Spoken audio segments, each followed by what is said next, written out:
గీతతో కోట్ల మందికి దారి చూపించిన అతనికన్నా గురువెవరు?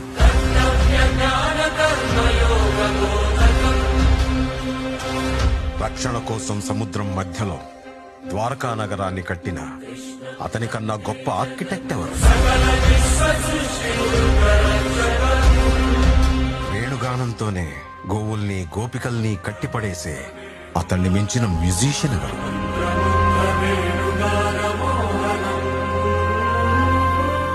ధర్మం కోసం యుద్ధం చేయమని చెప్పిన అతన్ని మించిన వీరుడెవరు?